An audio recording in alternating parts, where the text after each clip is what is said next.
Can we please stop giving other clans our thing? For the love of God, stop doing this, Bushiroad!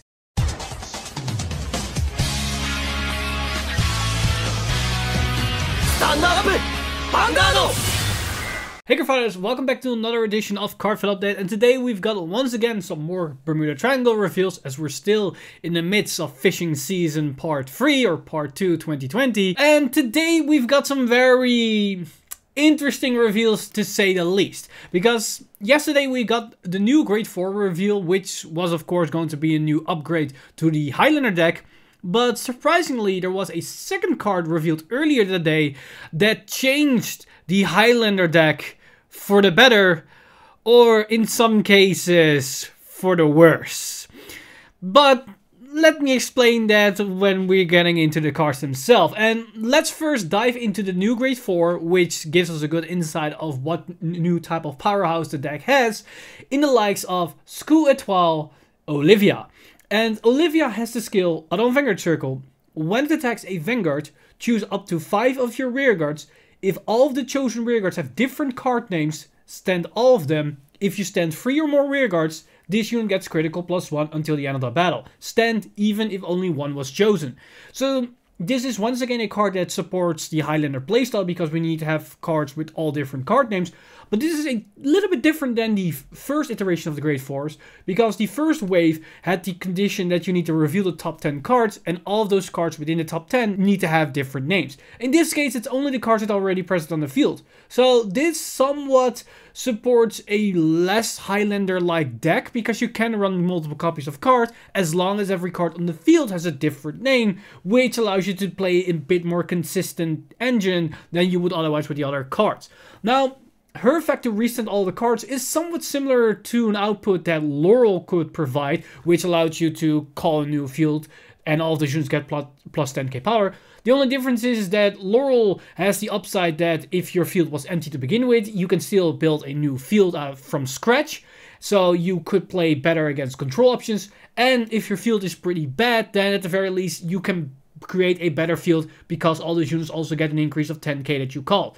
Now, the downside to Laurel and the upside to Olyvia is that Laura doesn't really have a consistent value because you're dependent on what you reveal the top 10. If most of them are triggers, you're kind of screwed out of the value that you get.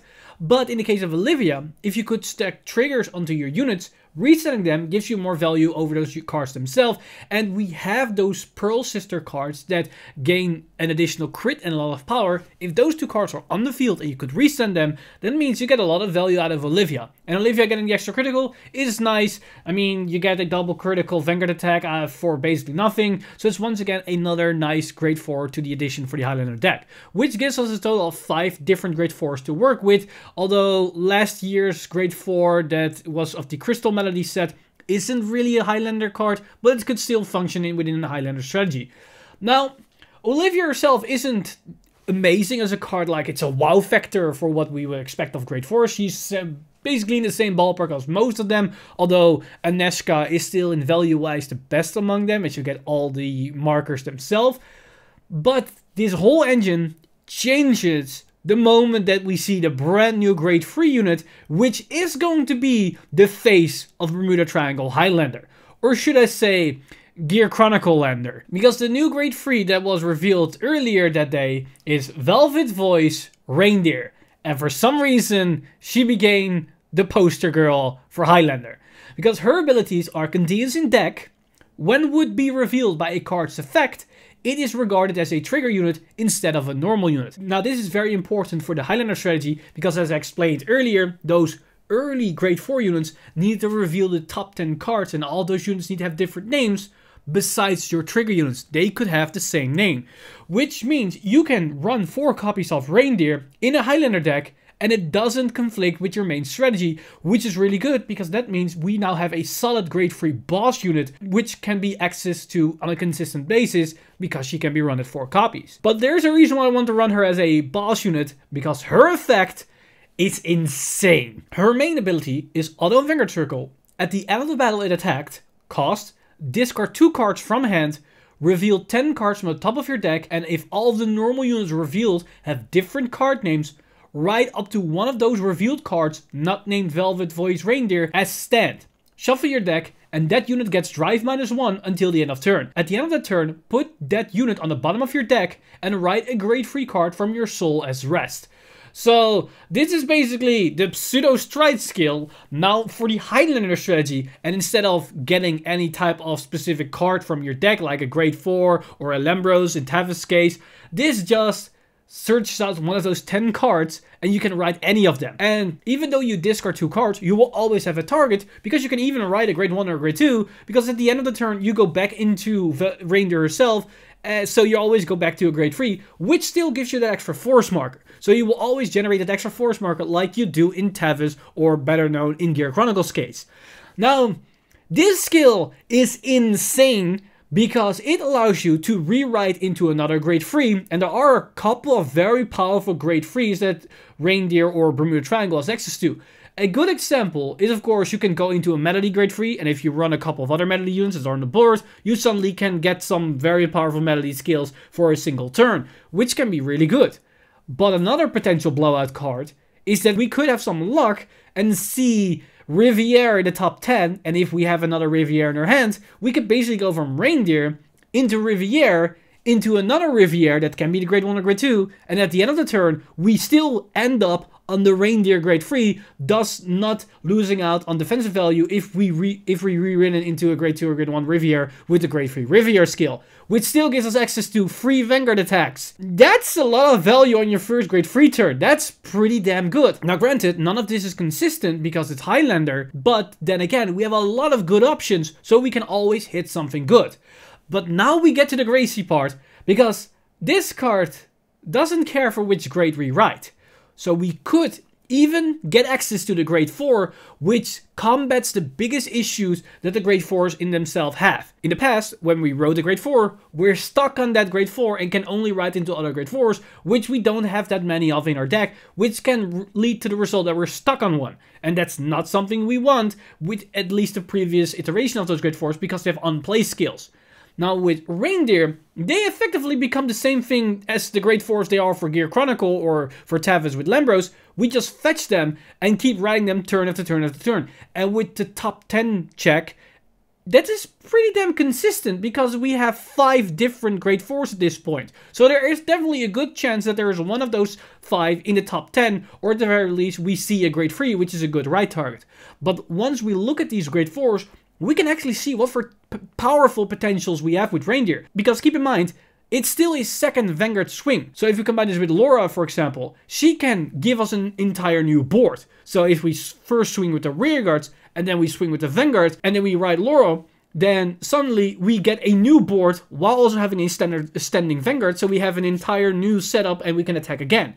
If we ride in a brand new Olyvia, we could basically swing with the Vanguard, then ride into Olyvia, then swing with our rear guards, swing with the Vanguard, restand our rear guards, and swing again with the rear guards. Or we can go into the Blonde grade 4 that restand ourselves, so we can have 3 Vanguard swings in one turn. Or more crazily, we could go into a Neshka. And that gives us a lot of markers, because on that turn we ride Reindeer, that's 1 force marker. We superior ride into a Neshka, that's another force marker. Then we utilize a Neshka skill, then we get another force marker, a protect marker, and an excel marker.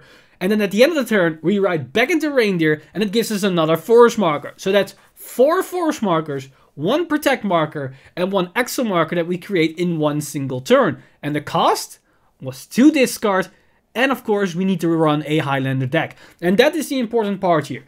Even though all these interactions with Reindeer are insane, and there are crazy many infinite combos that we can do with the crazy grade 3s and grade 4s that we have access to, it's still a Highlander deck.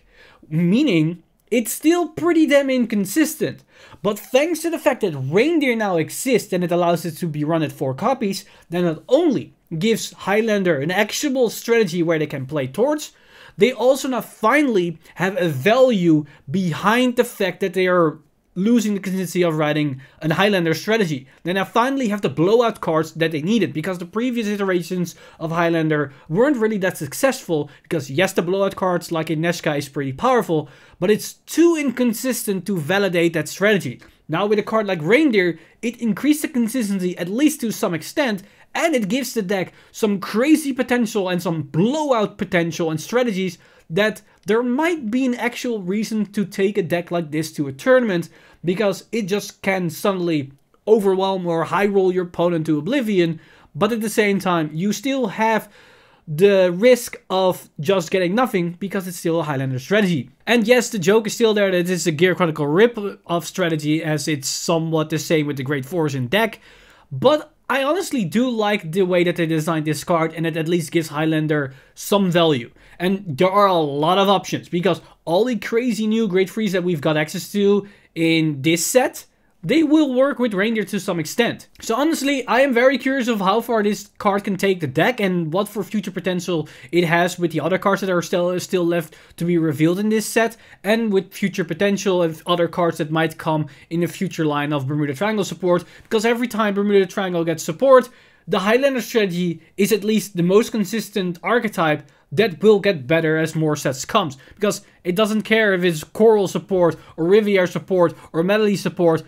Every single card will be Highlander support to some extent. With that said, let me know in the comments down below what you guys think of these new cards for Bermuda Triangle. Do you think that Reindeer can actually save the Highlander strategy and gives the deck an actual reason to be played? Or do you think it's still too inconsistent, it's too high rolly for your take? Let me know all your thoughts in the comment section down below, because honestly, Highlander is looking really spicy at the moment. This video has been brought to you by our lovely Patreons over at patreon.com/VanguardInsider. You guys are amazing. If you do want to support the channel or everything that's happening on the channel, you can simply go to patreon.com/VanguardInsider and become a Patreon today. But with that said, I'm Mr. Timeleaf, and I see you guys in the next one!